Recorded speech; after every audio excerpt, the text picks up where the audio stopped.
Hola hermanos, yo soy Lucas Martínez y este es el canal del Personalista. Hoy vamos a introducirnos en la ética material de los valores de Max Scheler. Max Scheler es un filósofo conocido, quizás sea en algunos aspectos considerado dentro del personalismo por la gran influencia que ha tenido entre los filósofos personalistas. Él habla sobre... tiene unos libros escritos, por ejemplo, El puesto del hombre en el cosmos, que es muy conocido, Esencia y formas de la simpatía, y este que vamos a analizar ahora, que se llama El formalismo en la ética y la ética material de los valores. Bueno, Max Scheler entonces era alemán y vivió entre los años 1834 y 1924. El tema de los valores es un tema muy tenido en cuenta hoy en día, sobre todo cuando se habla de que las personas tienen que ser personas con valores. En ese sentido se considera los valores como una cuestión ética. Advierto que no es ese el sentido que le da Scheler, no al menos como actitudes, como promotores de ciertas conductas éticas. Scheler nunca va a hablar de conductas, ya vamos a ver por qué. Pero bueno, hoy en día por ejemplo se ve que hay materias que en vez de poner catequesis en las escuelas ponen que les enseñan valores a los chicos, se habla de contenidos actitudinales, se habla de todo eso, y por eso me parece interesante ver qué dice Max Scheler al respecto, qué son para él los valores, sobre todo también por la influencia que ha tenido en la filosofía personalista, sobre todo de von Hildebrand, Wittgenstein y Karol Wojtyła. Bueno, empecemos. Max Scheler es discípulo de Husserl. La filosofía de Husserl es la fenomenología, que analiza la experiencia de la conciencia. ¿Y qué es la conciencia? Esta definición de conciencia no la hace nadie, es mía, pero me parece que puede ser muy útil. ¿Por qué? Yo entiendo por conciencia, según la modernidad, porque la conciencia es un descubrimiento o un análisis de la modernidad, ¿no? Que empezó con Descartes. Bien, la conciencia para mí es el principio unificador de todas las experiencias de la persona. ¿Qué quiere decir esto? Que la conciencia no es ninguna facultad o capacidad de la persona, no es ni el entendimiento, ni la voluntad, ni el apetito, ni la afectividad. Viste que para Tomás el alma o la persona con el cuerpo y alma tiene potencias, tiene facultades, pero para los modernos la conciencia no es ninguna facultad o capacidad que tenga la persona. ¿Qué es la conciencia entonces? Quizás sea unificador, porque quizás todas estas potencias se consideran por separado, pero en la conciencia, todas las experiencias que tiene el sujeto, no hablamos de persona, hablamos de sujeto, porque los modernos siempre hablan más del sujeto que de la persona, porque el sujeto no es ya, como los clásicos, un agente que produce algo en un objeto, sino un sujeto de conocimiento. La conciencia viene a ser todas las experiencias del sujeto. ¿Vieron cuando Descartes habla del ego cogito, del yo pienso? Dice que no solo yo pienso, sino que yo pienso, yo siento, yo juzgo, yo actúo. Todo eso en la experiencia de la conciencia. ¿Qué pasa? Cuando los modernos analizan la conciencia, no analizan, por ejemplo, al sujeto que actúa, o al sujeto que piensa, o al sujeto que siente. Analizan al sujeto como que tiene experiencia de ciertos actos, tiene experiencia de que piensa, tiene experiencia de que siente, y desde ahí lo analizan. ¿Qué quiere decir esto? Que, bueno, por ejemplo, como el filósofo Hume duda de la existencia, por ejemplo, de la existencia de la voluntad en cuanto a potencia. Él dice que la voluntad, en todo caso, tenemos ciertas experiencias que nos hacen pensar que tenemos una voluntad. Pero, ¿qué pasa? Para los modernos, lo que es percibido es así como es percibido, y no es más que eso. De manera que yo tengo impresión de haber usado cierta fuerza de voluntad en algún momento, esa impresión no es más que una impresión y no llega a ser una facultad de la persona. Esta es la diferencia mucho entre la filosofía del ser de Aristóteles y Tomás y la filosofía de la conciencia. Bueno, justamente el tema de la experiencia es lo que define la conciencia en el sentido moderno. Ese ego cogito, eso yo que pienso, yo que siento, yo que actúo, pero siempre como una experiencia y no como una facultad de la persona o como algo más concreto. A través de la conciencia me doy cuenta de algo. A través de la conciencia hago experiencia de algo o me doy cuenta de algo. Me doy cuenta de que actúo, me doy cuenta de que siento, me doy cuenta de que entiendo. Esto iba a decir. Que para los clásicos, la forma de conocer algo, como dice la modernidad, como el método para conocer algo. O sea, la nociología y la ontología tienen órdenes inversos. Yo, cuando trato de conocer algo, lo último que conozco es lo que es la cosa. O sea, el orden ontológico. En cambio, para los modernos, lo primero que conozco es lo que es la cosa, tal y como lo conozco. Por ejemplo, Descartes, cuando llega a la conclusión de que no puedo dudar de que duda y por tanto, si duda piensa y porque piensa existe, llega a saltar de esa afirmación a decir, soy una cosa que piensa. Ese salto los clásicos no se lo permitirían, porque Descartes llega a esa conclusión que es su primera conclusión. Pasar de decir, me di cuenta de que existo porque no puedo dudar de que pienso, a decir que soy una cosa que piensa, es un salto lógico muy grande. Y eso los clásicos es algo que no permitirían. Sino que la afirmación de cómo son las cosas, de la esencia de las cosas, tiene que dar un proceso más. Y bueno, la conciencia puede ser directa o refleja. La conciencia directa, generalmente, es entendida como el captar la experiencia de un objeto en el momento presente. En cambio, la conciencia refleja viene a ser una conciencia de lo que me di cuenta en el pasado. Yo quizás estoy pensando algo o hice algo y con la conciencia refleja recuerdo que hice eso y lo analizo intelectualmente. O sea, la conciencia refleja tiene mucho que ver con el análisis intelectual de lo que me pasó. En cambio, la conciencia directa es lo que me pasa en el momento que me pasa. La conciencia, como decíamos, no es ninguna facultad o capacidad, sino que es el sujeto que experimenta. Y es intencional. Este término intencional es un término que usa Tomás, pero de otra forma. Y lo toma Franz Brentano en el siglo XIX. Bueno, Husserl es discípulo de Franz Brentano, ¿no? Fue también discípulo de Franz Brentano, en parte. Y bueno, Husserl viene a tomar este término intencional y dice que toda conciencia es siempre conciencia de un objeto, ¿viste? Como decíamos, la conciencia directa. Conciencia de un objeto. Nunca va a ser una conciencia aislada, un mero yo pienso, sino un yo pienso algo, yo pienso lo pensado. Y no importa si este objeto de conciencia es real o no, no importa.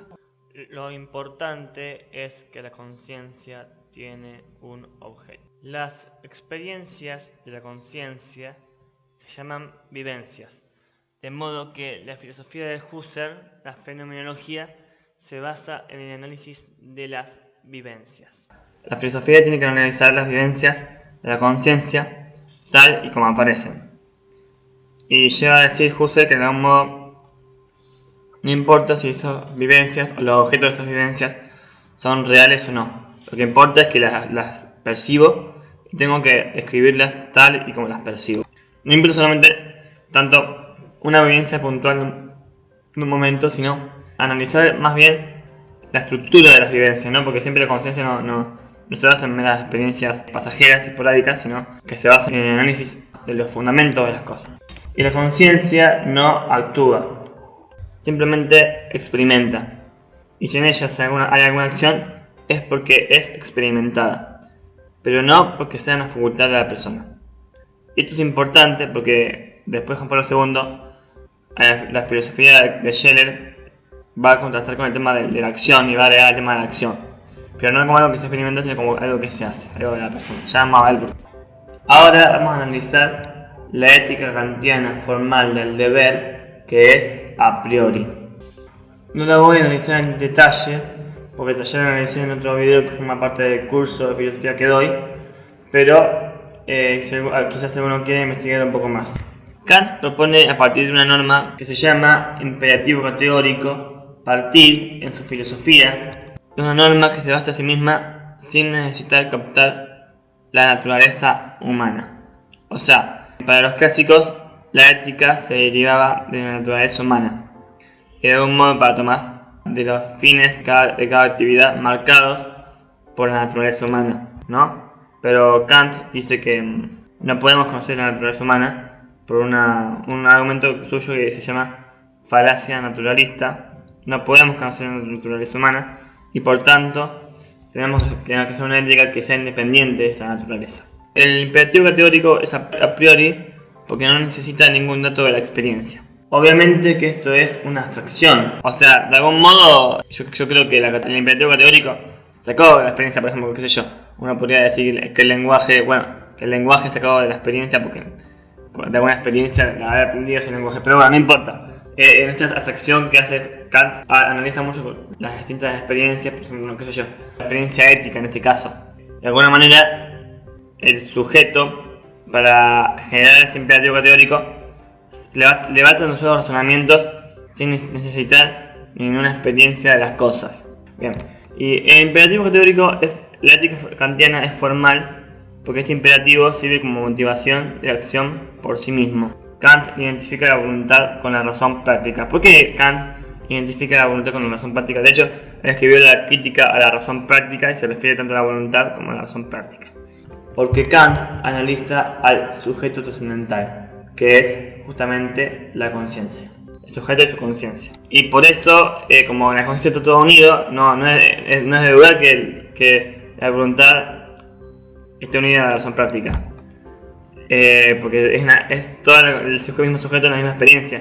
De manera que cuando Kant habla de la razón práctica o de la razón pura, no se refiere a una potencia del hombre, una facultad del hombre, tal y como decía Tomás, por ejemplo, o Aristóteles. Se refiere a la conciencia, el análisis de las experiencias de ese sujeto trascendental.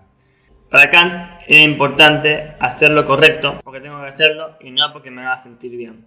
Esto es una crítica al utilitarismo. Justamente porque el utilitarismo, por ejemplo, sobre todo la crítica a Hume más que al utilitarismo, decían que la ética tiene que ver con un sentido moral, un sentimiento moral de algún modo, y lo importante era sentir esa moral. Y bueno, en Hegel ha llegado a un extremo, ya vamos a ver por qué, pero bueno, Kant piensa que, por ejemplo, poner que encontrás una billetera en el colectivo, perdida, la agarrás y se la devolvés a la persona que te va a regalar algo.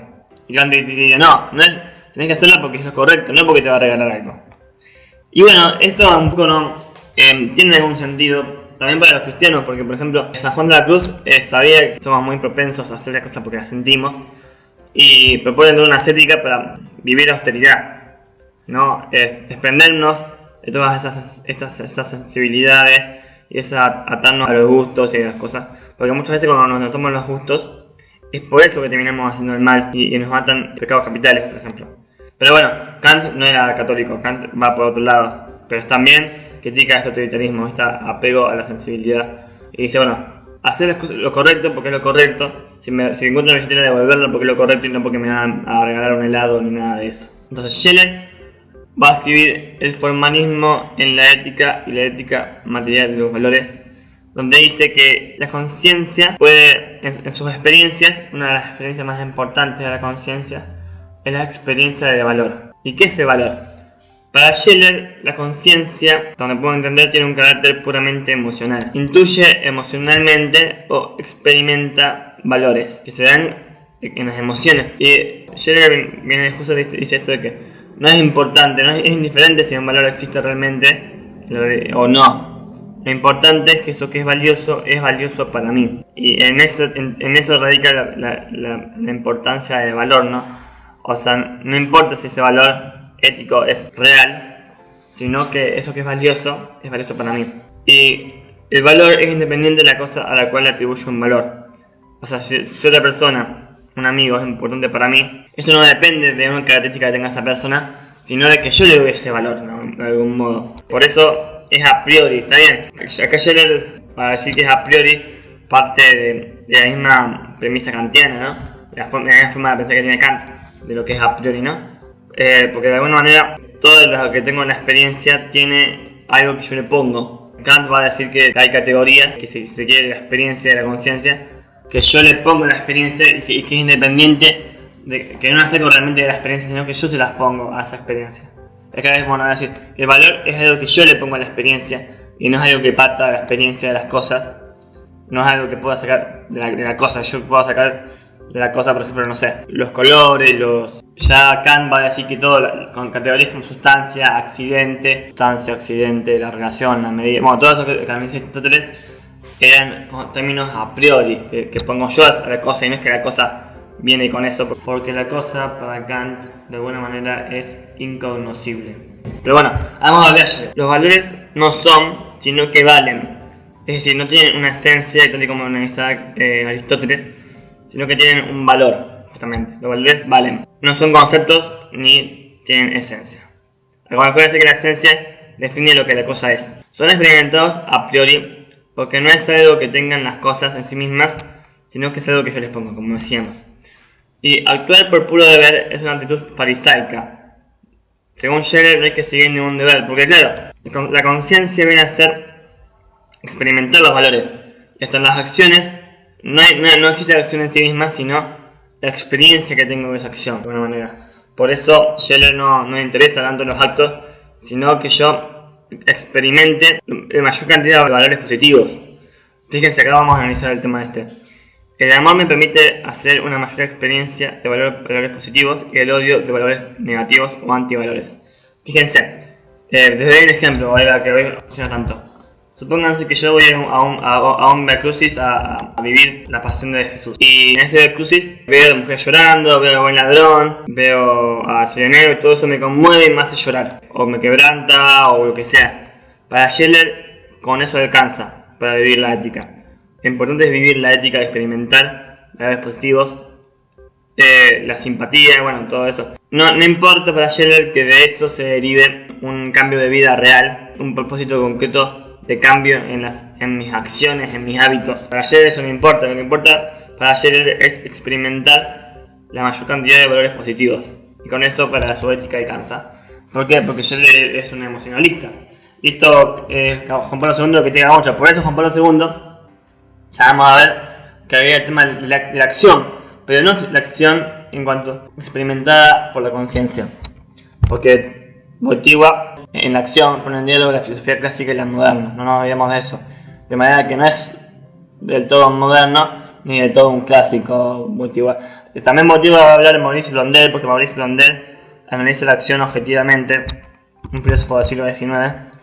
Y bueno, él en toda su reflexión, Wojtyła en toda su reflexión, parte del análisis de la acción. Por eso su libro se llama Persona y Acción. Bien, acordémonos que Scheller parte de la filosofía de Kant, el sistema de Kant, y genera una ética material a priori. Porque para Kant no es posible fundamentar la ética a posteriori materialmente, es decir, a partir de la experiencia y materialmente. ¿Por qué? Porque materialmente sería a partir de un conocimiento de la naturaleza del ser humano que nos indica el bien y el fin al cual tiende cada actividad.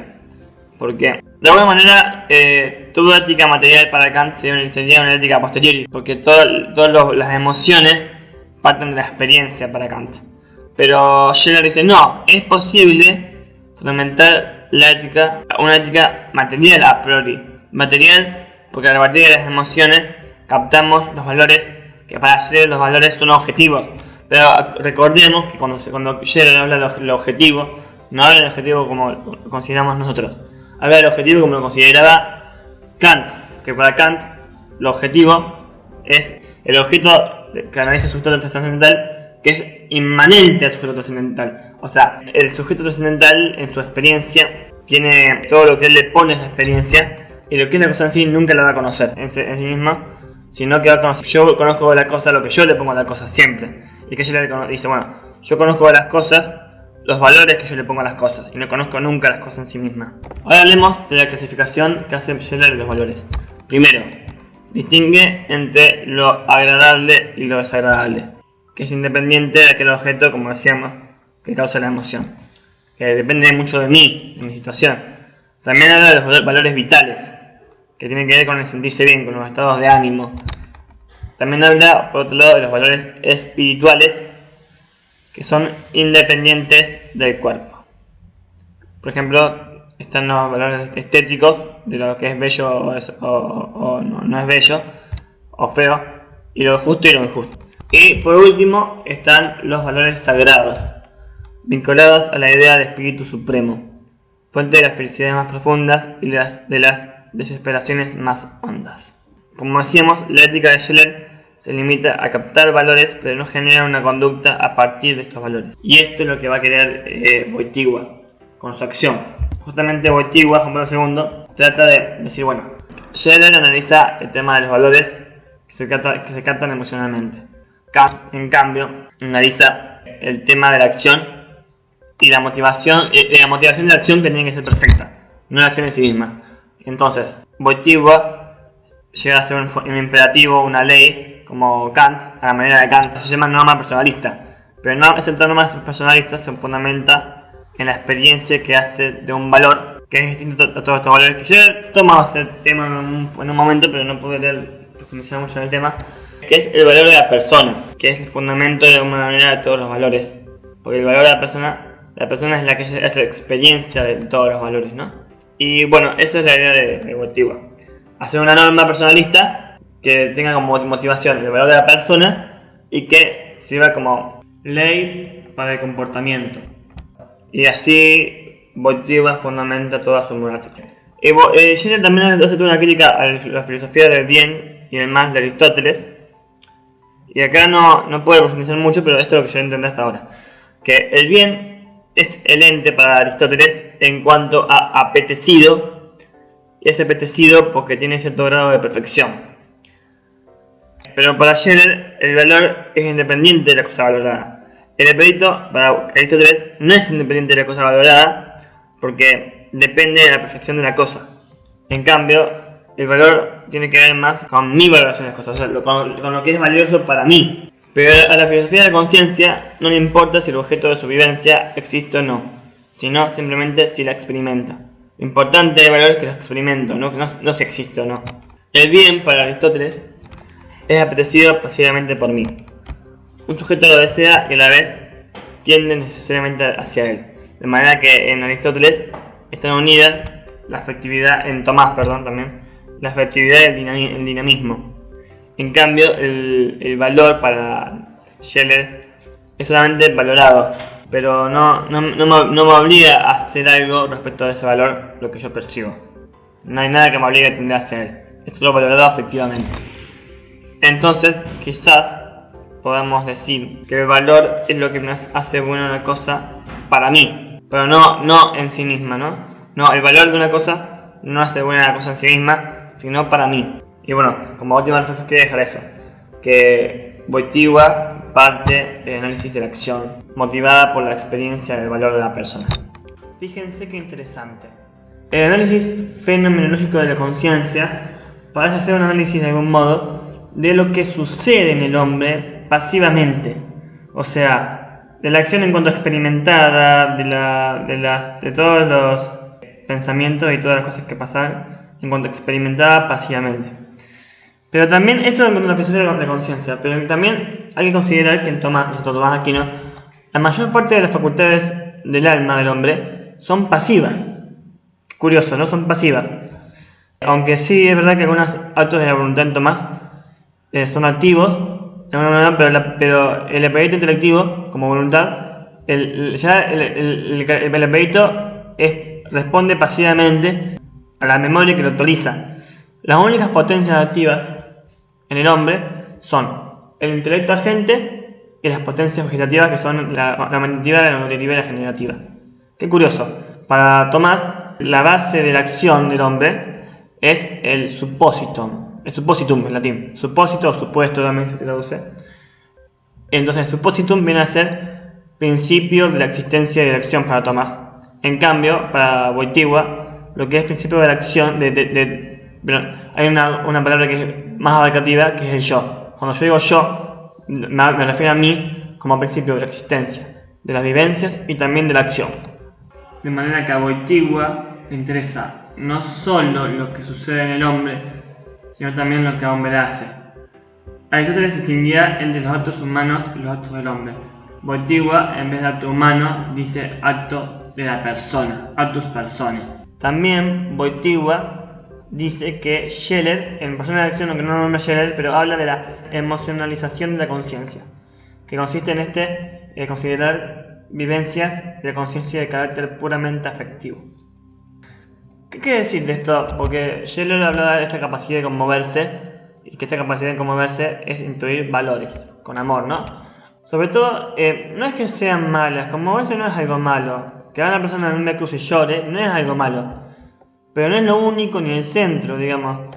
Lo bueno es que en un Via Crucis o en un momento de retiro, al conmoverse, yo siento el valor que tiene algo y a la vez comunico ese valor mucho más fuerte que si no me conmoviera.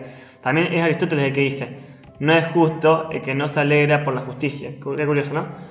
Pero esa conmoción no genera un cambio de mentalidad, un cambio de vida, un cambio en mi comportamiento. Se queda en el vacío, como que queda sin fruto. Pero es otra cosa. Si llego a un cambio de comportamiento, pero no hay ningún tipo de conmoción, puede que me termine secando, que termine siendo algo frío y hasta duro, porque no sé si comunica lo mismo. Entonces, en cuanto a conmoción, porque la afectividad es un misterio y no lo podemos controlar, la conmoción puede estar o no estar. Si está, buenísimo, porque sale, pero si no está, igual uno tiene que esforzarse en hacer el bien, según la norma personalista. Y otra cosa importante es que Edith Stein escribió el libro sobre el problema de la empatía para responder al libro que Scheller había escrito sobre esencia y formas de la simpatía. Como que la simpatía y la empatía, tanto para Scheller como para Edith Stein, son experiencias de la conciencia, ¿no? Eso es todo por hoy. No se olviden suscribirse y de poner me gusta. Yo soy Lucas Martínez y este es el canal del Personalista.